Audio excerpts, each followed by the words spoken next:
Welcome back to Butch on the Rocks. This video, we're gonna get started with our very first batch of rocks that we're gonna put through the tumbler. So what you see here is a variety of 8 different types of rocks that we ordered from the Rock Shed. Very nice store in South Dakota. I mentioned them in our last video. We also got the grit from them as well. So everything came very nicely. These are really nice rocks, I think. And once we tumble them, we're really hoping that they'll turn out great as well. So the first rock that we have is Amethyst. So it's got a very nice purple color here. I'll try to focus in on that so you can see.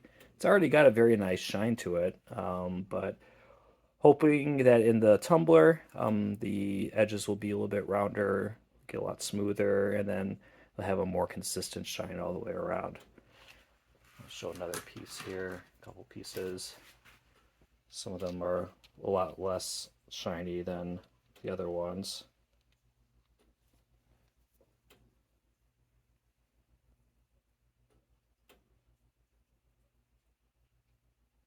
So yeah. The next one we have is the greenstone here, Aventurine.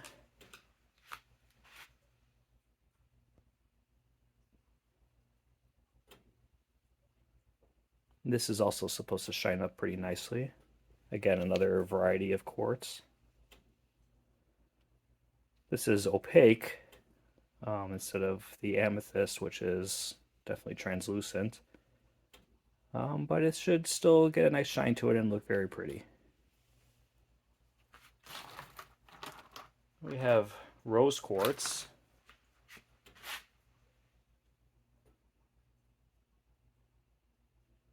See that these are also have a nice luster to them. I even see some iridescence on some of them. I don't think the camera will pick it up, but a couple of them have a couple iridescent spots on it that kind of shimmer like an opal. So we'll see how those turn out. It would be nice if there was a couple like little iridescent spots on them as well. The next one we have is called Chestnut Jasper. Take a couple pieces out of here. So again, another opaque one. This one's a lot more dull to start with. Not much shine on this at all. But there are some nice looking bands.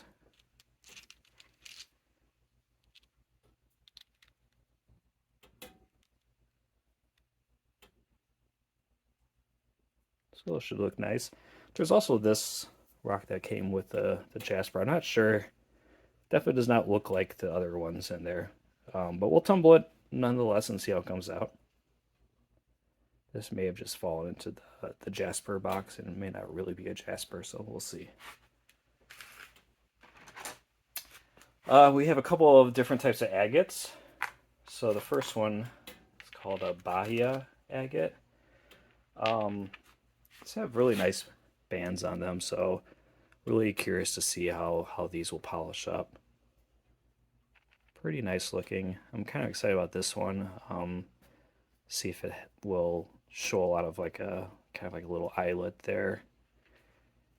This one's very interesting too. It has quite a lot of crystals on the back as well. Some nice banding on the front. So, and it's a pretty big one too. So we'll see.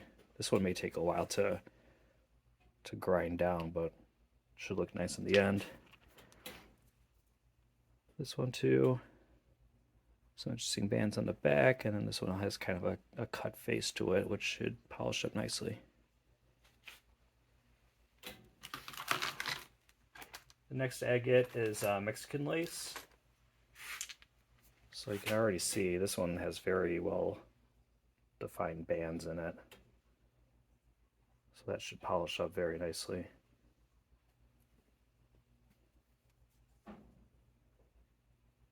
A couple of other ones as well. Again, not much of a luster or shine on them yet. A couple I can probably see in here, a little bit of a glint of the quartz in there.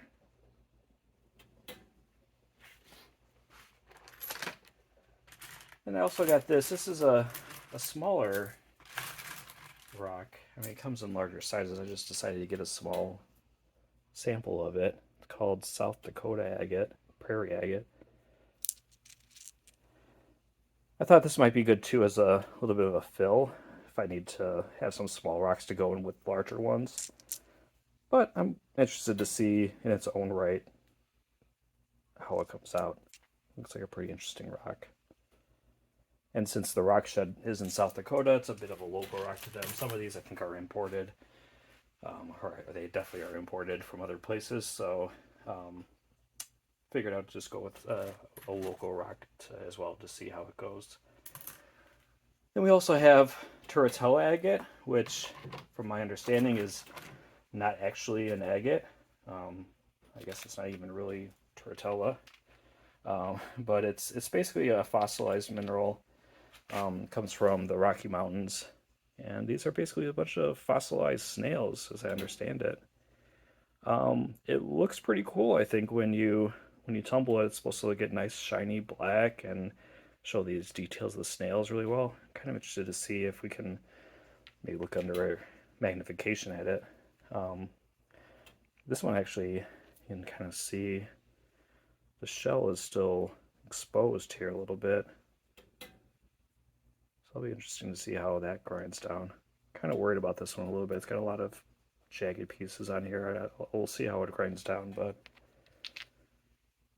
yeah, it should be a very interesting rock to see what it looks like tumbled.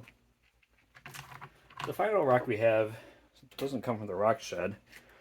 This was actually a rock that we've had in our family for about maybe 5-10 years now. In our old home, we noticed this rock outside the house and weren't really sure what it was. We just knew it looked cool.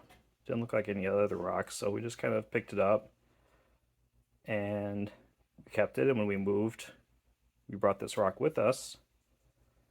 And still not sure what it is. It kind of has like a waxy feel. It feels a lot like the Aventurine, so I'm guessing it's some kind of quartz. Maybe granite, I'm not really sure. But we'll tumble it. Now that we have the tumbling supplies, we'll give it a tumble and hopefully it'll come out looking really pretty. All right, so we have the rocks we're going to put into the first tumbler.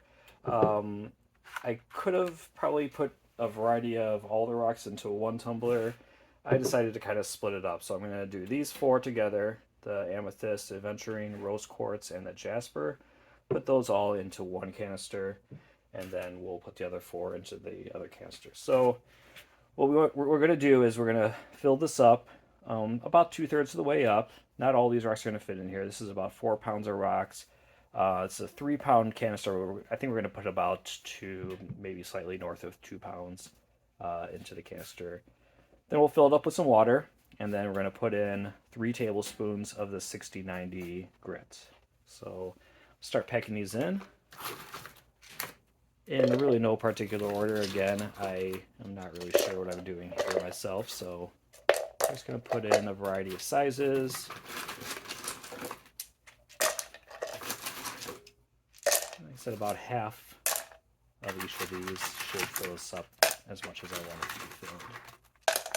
It's already getting kind of full, I think. Put this one, faux Jasper, we'll see what it comes out like. Alright. I think that's looking good. Maybe a little full, but I'm gonna say that looks good to me. Alright, so we're gonna fill it up with some water. Now I've seen different ways of doing this. A lot of people put the water kind of right up to the base of the rocks, not overflowing the rocks, but kind of where you could just barely see it. And I've seen other people put as little as half cup of water in there. So I don't know, I think I might split the difference, kind of go halfway and just experiment, see what works. So definitely put more than a half cup in. I think I started with about a cup so far. It's about a little over a half cup. I'm going to put just a little bit more in. And I can see it just coming up now to the bottom, so I think I'm going to stop there. And I'm going to put in the 3 tablespoons of the 60/90 grit.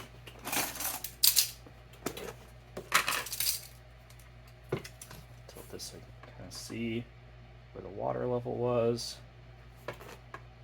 Alright,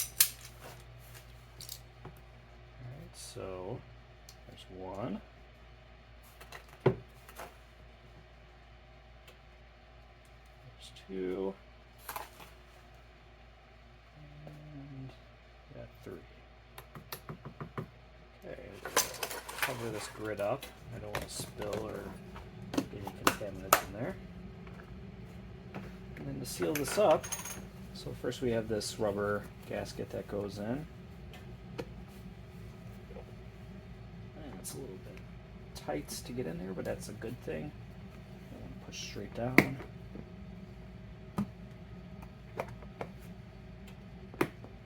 There it goes.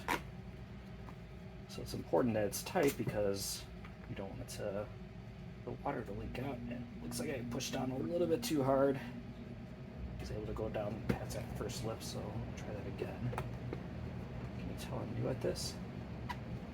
But hopefully if you're watching this, you're also new and you're trying to learn too, so maybe you'll be happy about all these rookie mistakes that I'm making.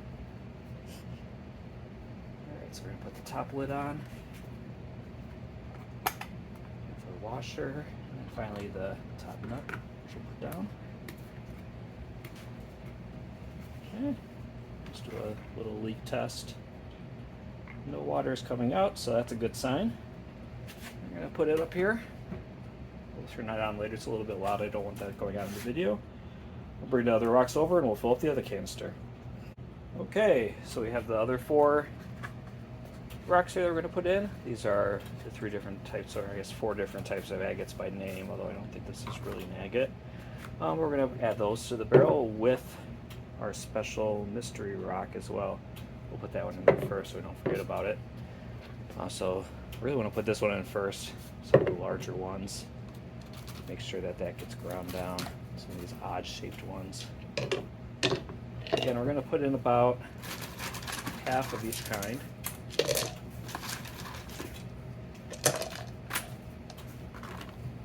are a little bit bigger. Put those in first.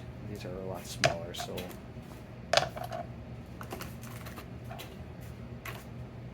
whoa.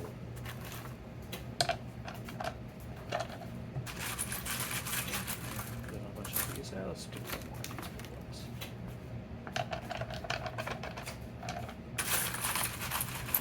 of these little Prairie agates.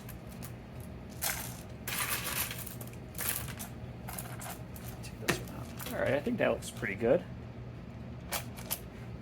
Okay, so we're gonna again put some water in. Think about last time I think I put in about a cup, so I'm gonna shoot for about a cup again.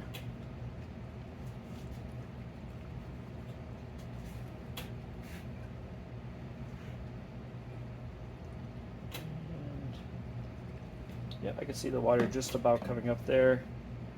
It's about the same amount of water I had in the last one, so we'll go with that. And we'll go again with 3 tablespoons of the 60/90 grit. 1,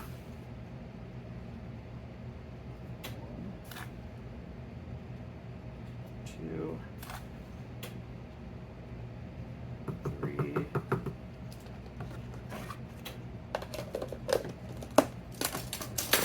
Seal this one up. I had trouble last time with this rubber gasket on here. Hopefully this one's a little smoother. That's not nicer that time. Don't want to push down too hard, otherwise it goes past that first barrier. Alright, we're going to seal this up. So, now we have both of our canisters sealed. Again, I'll do a little bit of a loop test. That's good. We're going to have these both on a tumbler. I'm going to turn this on now, and we're going to have these run for about a week. I'll probably check them after a day or maybe every other day or so, just to see how they're progressing, but I'm not going to rinse them or anything like that. We'll pretty much just have these going continuously for a week, and then we'll check back, rinse them off, and see how they're looking.